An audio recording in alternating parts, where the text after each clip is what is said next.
Pada kesempatan ini saya akan membahas tentang mekanisme kerja dari obat bisoprolol. Bisoprolol termasuk golongan beta 1 selektif yang menghambat reseptor beta adrenergic yang terdapat pada sel-sel jantung. Fungsi dari bisoprolol menurunkan heart rate atau denyut jantung. Pada pacemaker, bisoprolol menghambat fase 4 dan fase 0, sedangkan pada non-pacemaker menghambat fase 2. Untuk lebih jelasnya, kita lihat diagram aksi potensial yang berikut ini yang telah dijelaskan pada video-video sebelumnya. Pada diagram aksi potensial sel pacemaker berikut ini, terdapat 3 fase, fase 4, fase 0, dan fase 3. Pada kisaran minus 60 mV, Fanny sodium channel akan terbuka. Ion natrium akan masuk ke dalam sel, kemudian disusul dengan T-type channel. Ion kalsium akan masuk sedikit ke dalam sel. Kemudian ketika threshold tercapai pada kisaran minus 40 mV, maka secara agresif ion kalsium akan masuk ke dalam sel.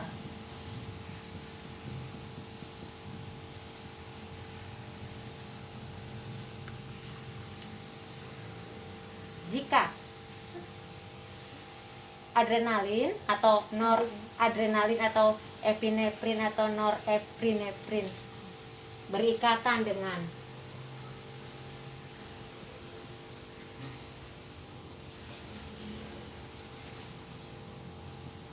reseptor beta adrenergic,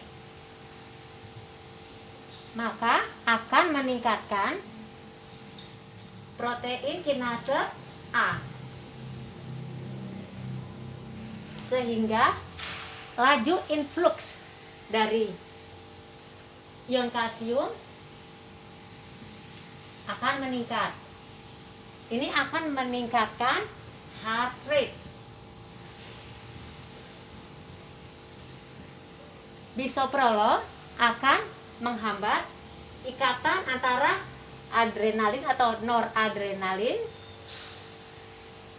pada reseptor beta adrenergic, sehingga influx dari ion kalsium ke dalam sel akan turun, sehingga mengakibatkan heart rate akan turun.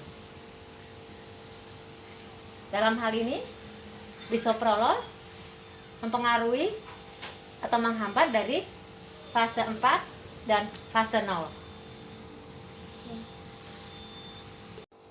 Pada diagram aksi potensial sel non-pacemaker berikut ini terdapat 4 fase, fase 4, fase 0, fase 2, dan fase 3.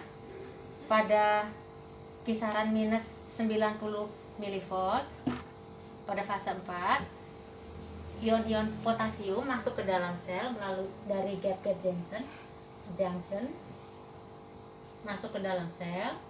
Kemudian ketika threshold potensial tercapai, memasuki fase 0, terjadi peristiwa depolarisasi melalui saluran natrium secara agresif.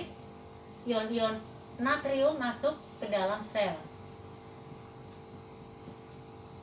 Bersamaan ini T-type channel terbuka.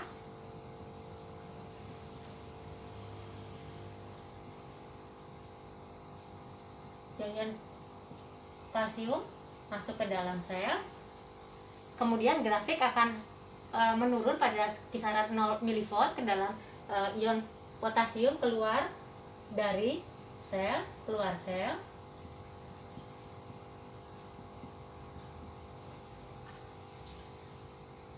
Bersamaan dengan keluarnya ion-ion potasium, L-type channel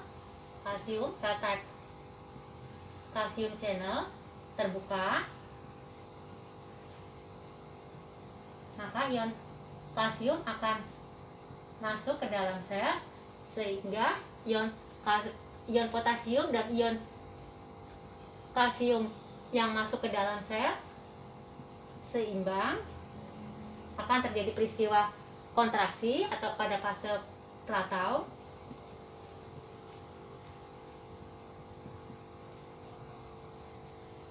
Jika adrenalin atau noradrenalin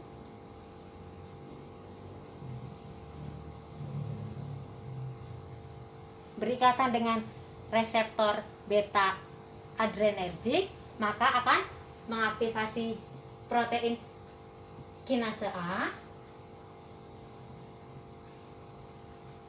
sehingga influx dari ion kalsium akan meningkat,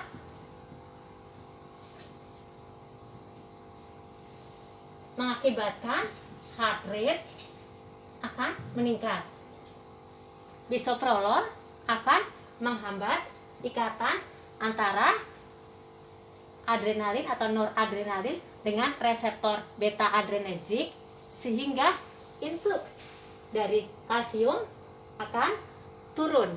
Akibatnya heart rate akan turun, kontraktilitas turun sehingga mengakibatkan heart rate akan turun. Dalam hal ini fase 2 akan terhambat oleh bisoprolol. Nah, demikian video ini. Terima kasih telah menonton.